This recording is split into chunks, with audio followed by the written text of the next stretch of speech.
evening, ladies and gentlemen. Welcome to the planning board, Calvin Amenia. I'm going to start with the pledge. I pledge allegiance to the flag of the United States of America, to the republic for which it stands, one nation, under God, indivisible, with liberty and justice for all. There's an emergency exit. If there's an emergency, we'll out the door, take a left or go out. One thing I want to say right before we go any farther is I want to take a moment, I should still be sitting actually, a moment of silence for the two people of the Meeting Fire Company that passed, Charlotte Murphy and Bud Niffin. They've had over 50 years of volunteerism for this town, which is amazing. Between both of them, over 100 years of service, a dedicated volunteer service. I'll take a moment of silence for those two people. God rest their souls.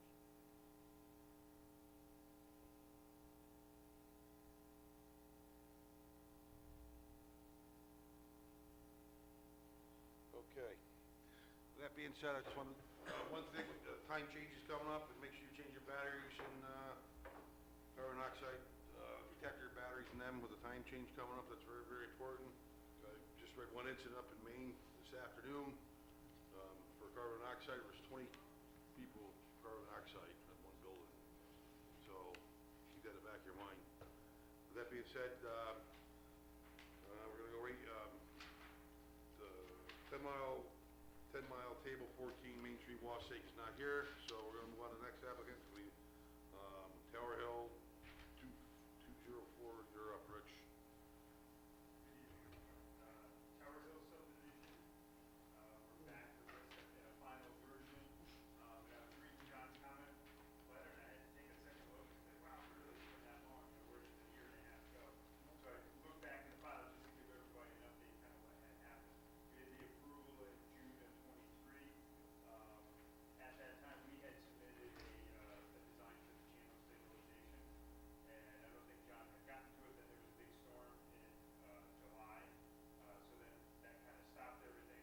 We all met up there in soil and water because there was a bigger picture to it as well. And then I think it was around September, John gave us comments. He asked for a robust channel, if you would. So then we got to him at the end of the year, beginning of January, a revised design. So that started out in 2024. John then approved it, I think, around in early February. Then we went out and found contractors, got prices, went through that whole thing. And then in July of '24, we actually constructed it. And then a couple months after that, then the owner had been trying to sell the properties. And he's been getting different ideas from different people. And one of the things that he was getting in response is for lot one, people were very much interested in just buying the house, but not the polo field and the barns, just as he kind of was maybe thinking. Some of the preferences of most people looking at just lot one was, is there the ability to have its own private driveway because of somebody who's going to spend that much money on a house that they like the idea of having their own private driveway. So he gave us the task of coming up with how would we get that driveway to work, and is it possible? So this new revised subdivision, we had to tweak the lines just a very little bit, and I'll just point it out. So this is lot one here, this is the existing house. This lot line comes down, it did go straight here, but we put a couple of bends into it, so the driveway could come from here and have two switchbacks. You find there's a steep hill here, so we needed to do that to get it to climb the hill. So that's the only change in the map from the last time that you saw it. So then, with that design and only a couple of acre changes, I think we went from lot one was originally 44.7 acres, now it's 45.7 acres. Lot two was 86.6, and now we're 85.7. And then lot three remains the same acreage.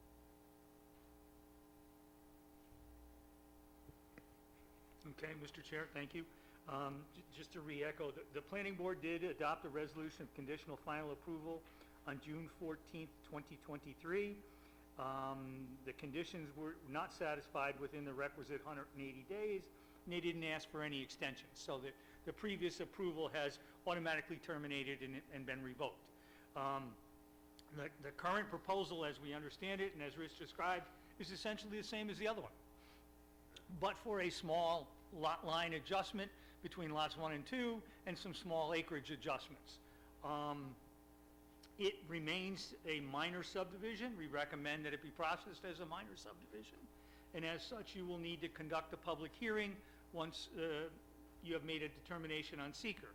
Now, when it comes to seeker, the board adopted a negative declaration, a notice of determination of non-significance, also on June 14th, 2023.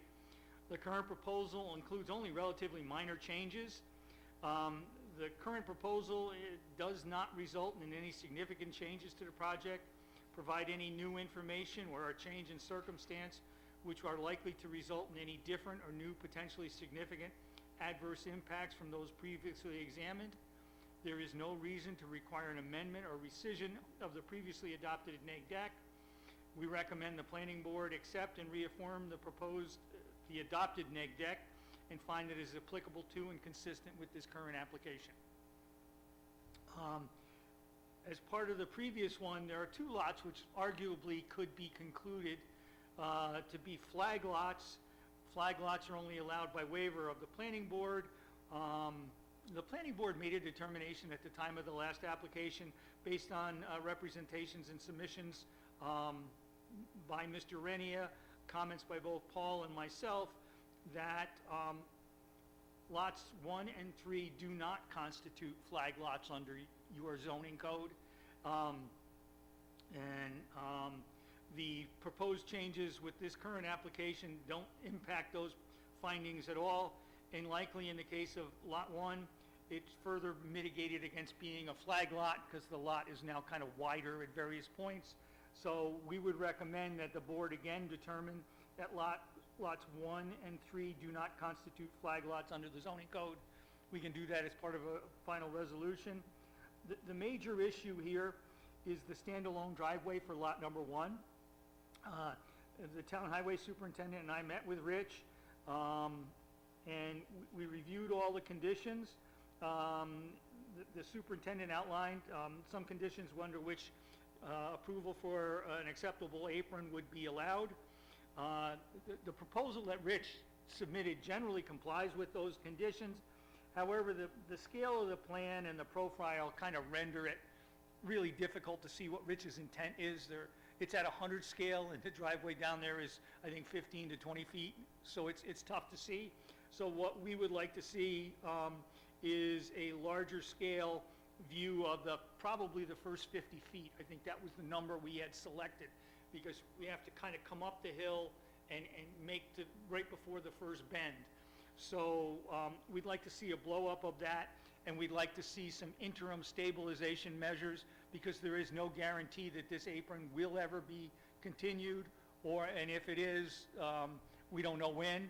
But for the time being, Megan is willing to allow the apron to exist, to be cut in for a distance, and then suitably stabilized. So if Rich could just blow up that area and give us a little more detail. The prior plat, if you recall, one of the initial discussions, particularly when we were doing the house renovation, there was a whole bunch of drainage issues that kind of run across this lot. They pick the drainage up from the next door lot, kind of run across this lot, and then go down the hill. As Rich indicated, they have done a remarkable job of armoring the ditch all the way to this property line. So basically what happens is, from the property adjacent to it all the way through this, everything is now stabilized and rip-wrapped. The interesting thing is, all the work Rich did, it's kind of disappeared off this plat. It probably should be put back on. Yeah, I know. I think it's a layer that got frozen. Yeah, I'm sure.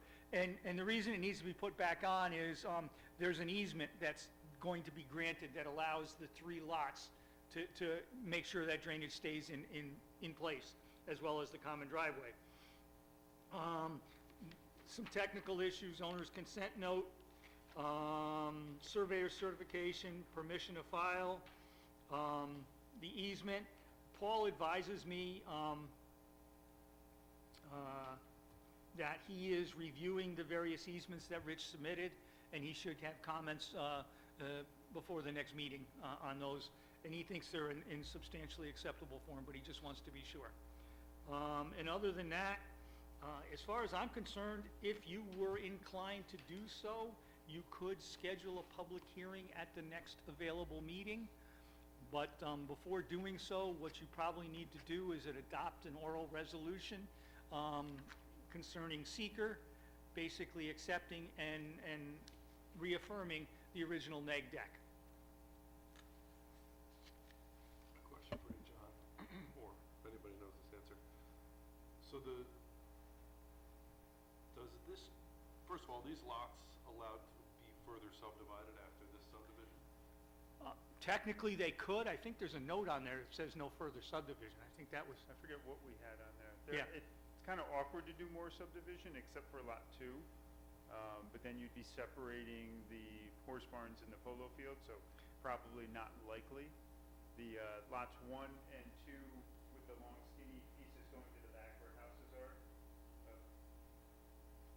Ideally, they're never subdivided because the house is in the back and you're not going to subdivide off the front. Because then there are restrictions, because then you would probably get closer to having a true flag lot and then have access issues. Okay. Question I have is the new driveway, we're gonna be able to get a fire truck up in there? Of course, yes, 100%. The bad, like, you know, And Rich has my- mimicked the bends on the other driveway, and he's kept the slope down under 11%, I Yeah, think. we're close to 10 for most of it, for slope, and then my smallest radius on a turn is 50 feet. So that's actually quite large, considering a vehicle. A car can do 25, 24 feet. I get it. But the other thing that I did do, because our biggest issue on the other one was that the driveway came out to the road on a slight skew. Right. I'm a straight 90%, so either way you're turning into it, if you're coming up the hill or coming down the hill, you have the same turn. Megan wanted, that's why the first 50 feet are so critical. Right. Megan wanted to be able to turn straight in. So the first 50 feet are almost ideally straight, and then the bend would start. So your truck could theoretically get off the road and onto the apron before it needed to start up the hill. I didn't want you to have to bring the fire truck up this time. I can But that was the issue with the other one, that's why we had to go a little wider. Because And Megan doesn't want the driveway built if it doesn't have to be. I get it. I just had, your memo, John, says at the top, it is unclear, but no physical improvements except for construction of a driveway apron for lot 1 are proposed as part of this action. But so you've got that clarified, yeah? Yeah, I'm sorry, that's awkward wording. There are no proposed improvements other than the apron. That's Okay. it. I guess my question about this further subdivision, is this what you meant about flat lot designation? Could houses go on those other 2 lots? they could add, I think Town of Bemina allows on lots that have at least double the minimum acreage, you could put a second dwelling on it. Can you remind us the reasoning behind the determination that they aren't flag lots? I mean, 1 I can kind of see now, but. Well, if you remember, if you look carefully at both of I think it's lots 1 and 3. 1 and 3. If you look carefully, lot 3 has a widened front portion, and technically speaking, you could build a fully compliant house there. You wouldn't have to go all the way to the back. And It meets the road frontage, It meets- meets the width, and you can put a house in that. Those were the exhibits. those were the primary reasons. And then the other is that they, because of the width on those flags, they're actually wider. I think the flags are both 100 feet wide, if I'm, Yeah, they're at least that, they're a little bit wider than that. yeah, I think going up. They're a minimum of 100. Yeah, so the poles are actually wider, Ms. Peak, that's why the Okay, determination was okay. And made. you're determining they're not flat lots? They don't constitute a flag lot under the definition in your code. No, sir. Saying that there will not be houses put on those, in other words. No, they just don't meet the flag lot criteria. You can put a house up on the top. And matter of fact, what you made Mr. Renia do is prove a driveway for lot number 3 to match to the existing drive and then go up the flag, made sure you could build it. That's why those flags are so wide. We had to get the driveway, we had to get the grading and driveway in there. Because quite honestly, having walked that site, ideally, the house site for lot 3 is right in the middle of that rectangle in the back. Because it's over the top of the ridge line, and it looks to the south and east, and you don't see the rest of the development. So it's an ideal house site. But you mentioned that there is or there isn't a note on the site plan that prevents further subdivision. I thought there was, but I could be mistaken. Just restricted area notes, because there was already, all these previous to this subdivision, the last owners had agreed, all these hatched areas, these are all restricted areas on both properties. So that's the other thing that's happening here. There's no houses ever to be built in any of these restricted areas, and there's restricted tree cutting in those areas. They're just self-restricted. So I think those are the restrictions that we were carrying through. But we had never proposed no further subdivision. Yeah, I don't see it on this map. And is he entitled to this driveway by law? Is it right to put in this driveway? Or He has a right to get a permit and satisfy the highway superintendent, yes. And so she's working with them to do that, to satisfy the requirements. The length exceeds the maximum allowed in the code. There are pull-offs at every so many, Yeah. Every 500 feet. the driveways comply with the town, otherwise comply with the town code. Yeah, and the fire code, town and fire code. You said it was a 10% grade? Is the max slope that we have. So we go from 2% at the road, and then we go into 9%, then it goes, there's a section of 11%, then back to 10%, and then we're at 1.4%, and then back to 5%. And nothing that would cause any adverse drainage issues? No, the idea on this, John knows as well. Previously, when the owner first bought this property, there's a culvert in this location right here that takes a lot of water that comes down the hill. It was undersized at the time. This was when Stan Whitman was highway superintendent. That this culvert was replaced, the owner of this property worked or kind of partnered with the Union Highway Department to do this. Union Highway Department actually did the digging themselves. But this was replaced into from a 15-inch culvert pipe to a 48-inch culvert pipe. So we have that large culvert pipe here, and the requirement of any driveway here is all the water has to shed to that pipe. So it doesn't go down the road and create an issue down the road.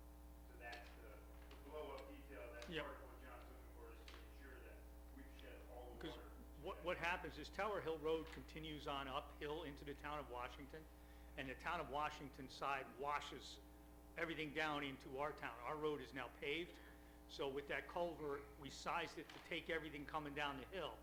And Megan just wants this driveway graded and any drainage improvements put in so that everything enters that and nothing continues down Tower Hill. Rich, would it be possible to ask the applicant if they would be willing to put in a no further subdivision note? could ask them. I'm gonna think that might, in a certain way, I think that takes away from the value and, right, tell me no and say that I should speak with his attorney is my guess in knowing, the owner. And because- knowing his attorney, he'll pop up next meeting. But that's where I'm saying, I think this is one where it's, because of the shape of things, that it's unlikely that this is gonna get further cut up. But however, But if the somebody. driveway makes it a lot more possible. Well, it's a driveway to the house that already exists. So this house exists. Nobody's taking this house down because I know at the time of construction, this house was well over 10 million to Yeah. construct. And it had a site plan. This is in town of Armenia. If you're over 5,000 square feet, you have to get a site plan so you come before this board. So the driveway comes up here right now to get to the house. But in the event that somebody bought just lot one and they wanted their own private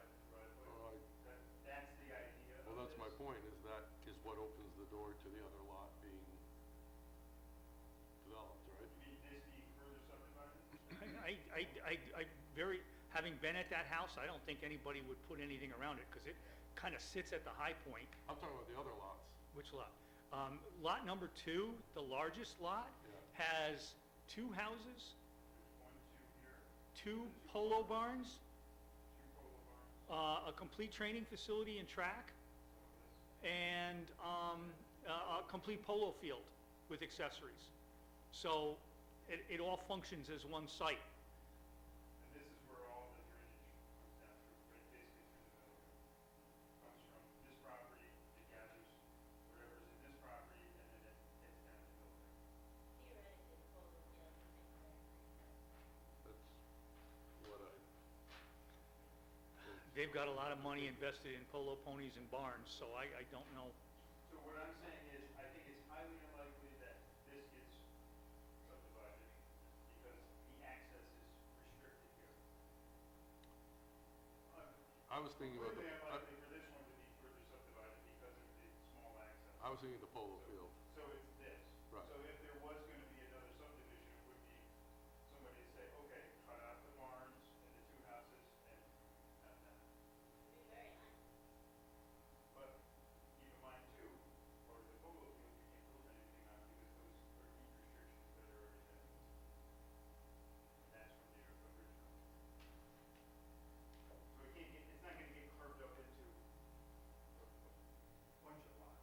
If somebody did want to do something, I could see, okay, cut this, make this another one into 2 lots. Lot 2 turns into 2 lots. But lot 2, as we had said, is 85 acres.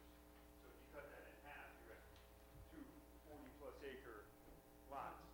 Like, what a concern about a subdivision for this, or, I mean, another house on the property. just,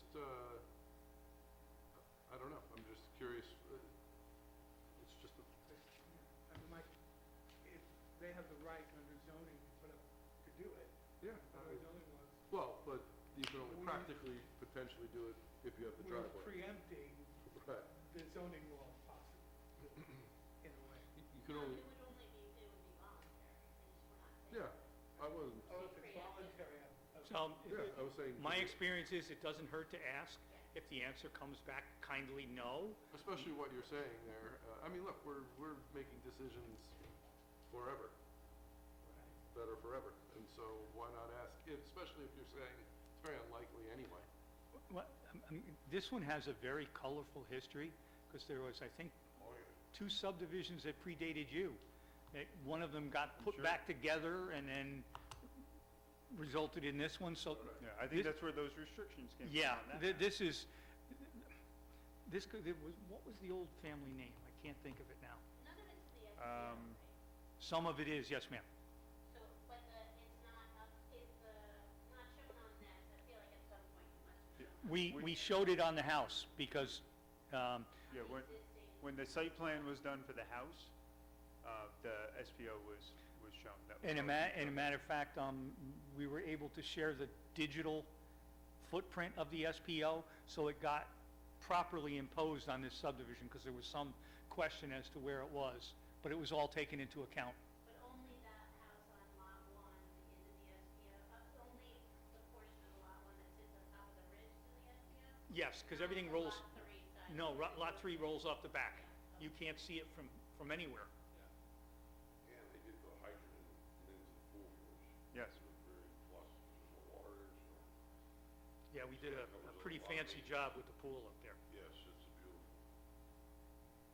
But no, that actually worked out good. We ran a pipe from the pool out to the driveway Yeah, that exactly. you could Perfect. connect into. That would actually be a good joke for somebody. You pull up there in the night and pump the water out of the pool and. One of them barns are far below, it might happen. So if you are so inclined, 2 things you can do this evening. Number 1, accept and reaffirm the adoptive negative declaration and find that it remains applicable to and consistent with the current application. Simple oral resolution. What's your pleasure, ladies and gentlemen? I'll make that motion. Second. Full call vote, I would assume. Yes, you can. That the planning board accepts and reaffirms the adoptive negative declaration and finds that it is applicable to and consistent with the current amended application. Second, okay, do a roll call now. Ken Topolsky, Yes, Nina Peak, Yes. Robert Boyles Jr., Yes. Amy Vitiello, Yes? Walter Dietrich. And James Walsh and John Stephanopoulos are absent. Okay, and step number 2 would be to schedule a public hearing at your next available meeting. That might be 2 meetings out. Yeah. The next available one, Judy. So the next one is 26th, but we're going to have to go to March 12th, a month from 12th is the today. public hearing. A month from today. Okay. So that's that. See you then. All right, great, and I'll get that blown up drawing for John. I think that's basically what we need, is get you the Yep. detail on that. Yes, please. Okay, and put all the drainage improvements back in Yep. the plan. See you in a month. All right, thank you very much. Yes, sir. Thank you. Hmm? Dublin Farms, I'll put that you're on. double motion.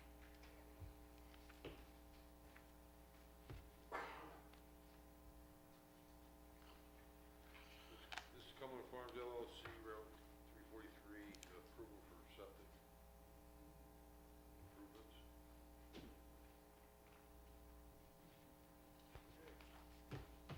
Good evening. I'm Karen Majanowski from Bowler Engineering on behalf of Cumberland Farms for the record this evening. And the primary reason we're here is for their existing facility at 3339 East Main Street around the corner from here. Operating existing, we're looking to replace the septic system that's there.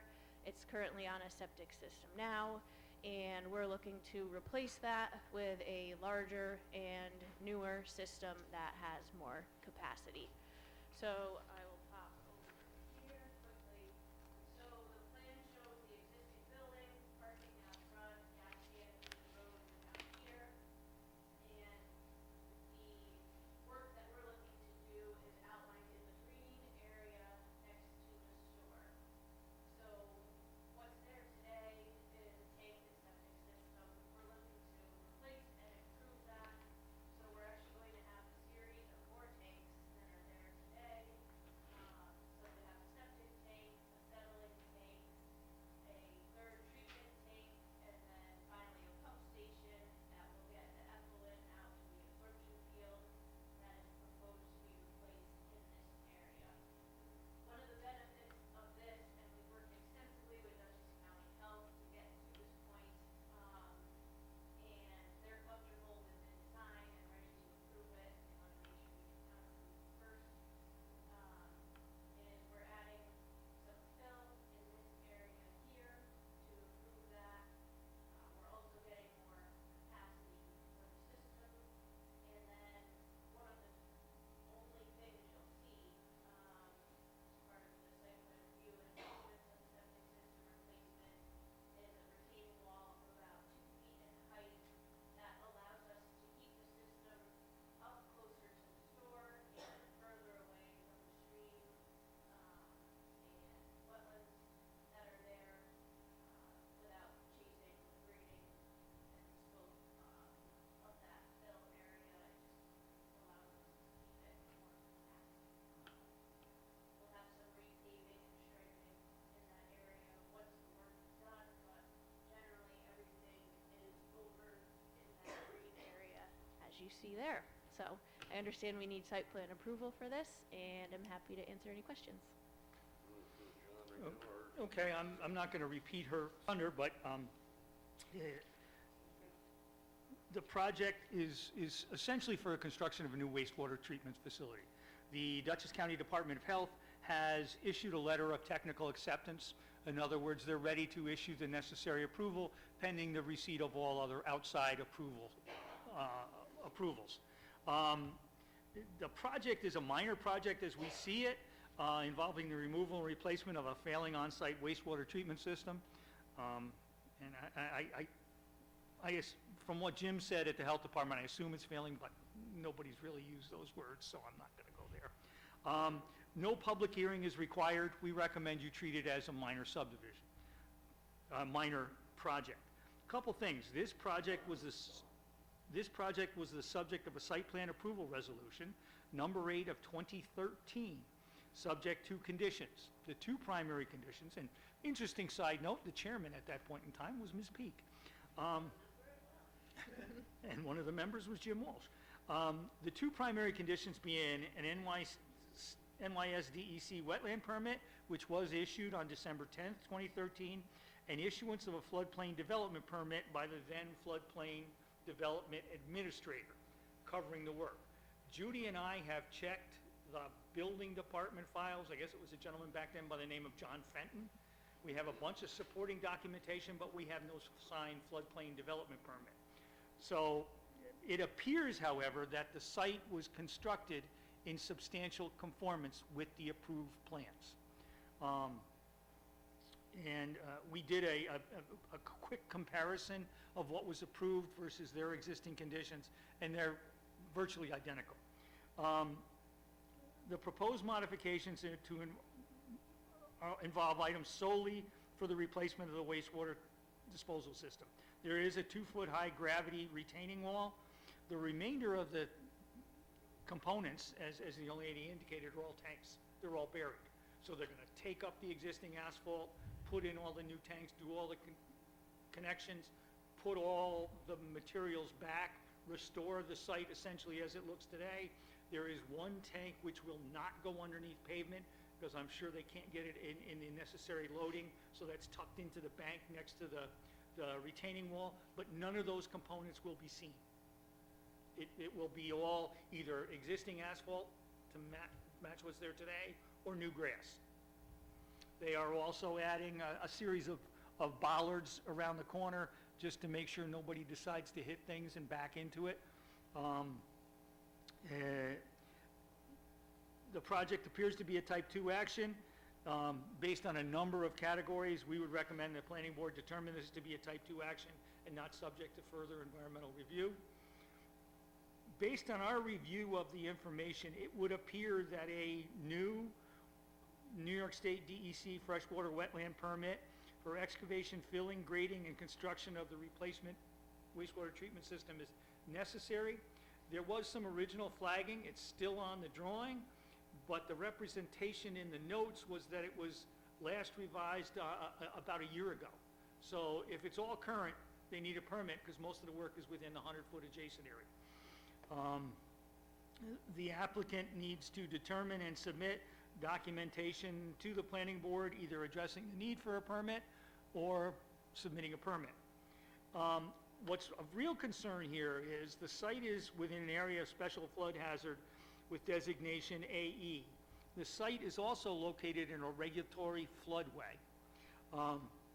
It appears that the area of the replacement is largely in the floodway. So, and the floodway is treated separately underneath your code, and substantial improvements or other developments in the floodway are not to be permitted unless a technical evaluation by a licensed professional engineer shows that such an encroachment shall not result in any increase in flood levels during the occurrence of the base flood. We're going to need to see some justifications for this. Interestingly enough, Judy and I were able to track down a bunch of memos back and forth from the previous engineer saying, well, this doesn't apply, because. They all make sense, but when you come to placement of fill in a regulatory floodway, raising the elevation of that floodway 2 feet, we do need a more detailed evaluation demonstrating compliance. The new floodplain administrator is the building inspector, Mike Segelkin. As I think you're aware, in most other situations, Mike has roped me into the responsibility for monitoring this. So they're going to have to satisfy me and engineering standards when it comes to that floodplain development permit. And unfortunately, the applicant requires referral to Dutchess County Department of Planning as it is within 500 feet of a town highway. So realistically, the only thing you can do tonight, I think the application is otherwise complete, as I see it, is ask Judy to refer this to Dutchess County and direct this young lady to address any comments you may have. Any Myers, will the wetlands be disturbed in any way during the project construction? They will not. We're in the buffer area, but not the wetlands themselves. This is the Class C, what, the stream, that Yes. stream Yes, that goes, okay. I believe it is, yeah.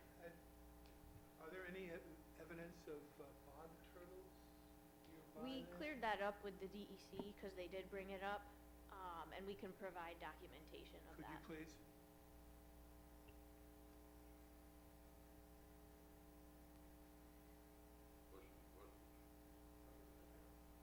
When we first reviewed, so the, I don't know if we have a profile of this, but the retaining wall is gonna be on the western side of the property, right, just on the side, in between the stream and the and sort of like where the parking area is.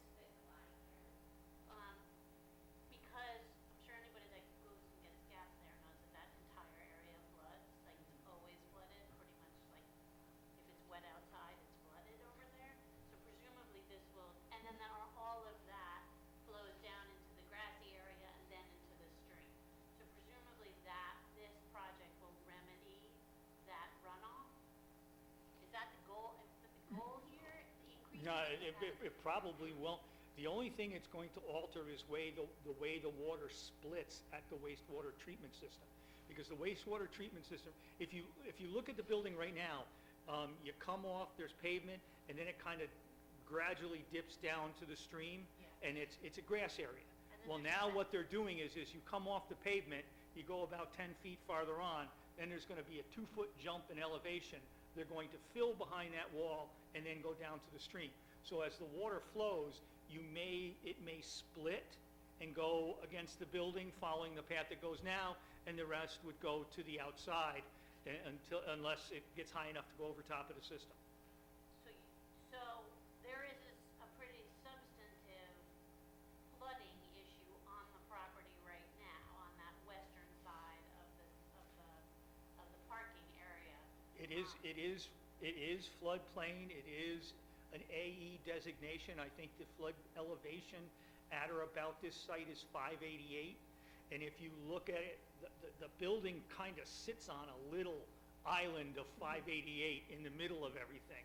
And the rest of the site is all low. So the water kind of avoids the building and then kind of runs around it, most likely on both sides. But I've never been there during a flood. But they're not doing anything to change that. The height of this, I think, the height immediately behind the wall is 589, and then it tails off to 586 by the stream, if I'm not mistaken. I spent too much time looking at this. It feels like this was gonna make that whole situation worse. Which is why I'm asking the question, like when we first reviewed this 10 years ago, it was already an issue, and that was the time when all the bollards were put in the front, and the signs on either side, and there was already this pretty substantive flooding issue on the western side.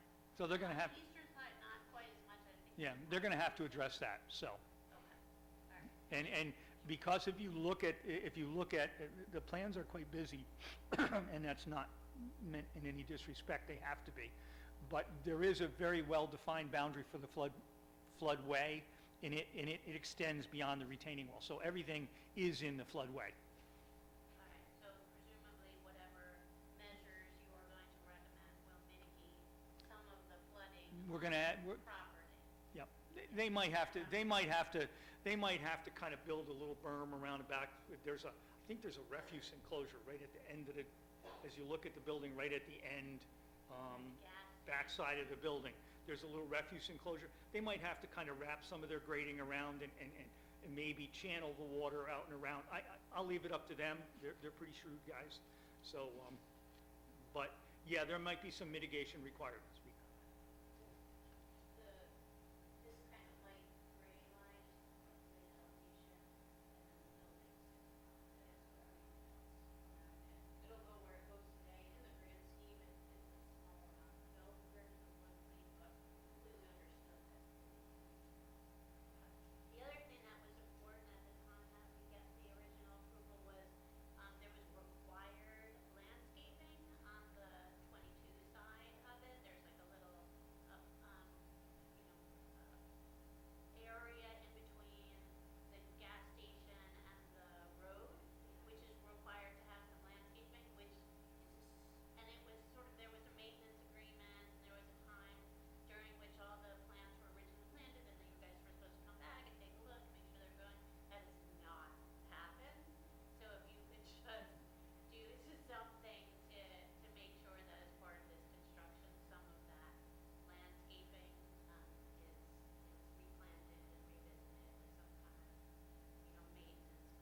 and that would be the island between the gas canopy and the road.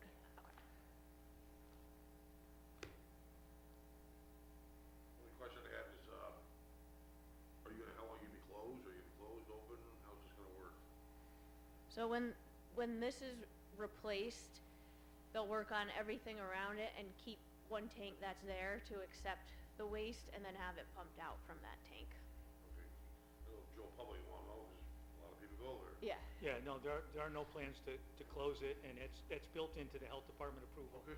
That they're going to maintain the existing septic tank as a storage tank, build everything around it, and then make the switch over, and then properly abandon or remove the tank as may be appropriate.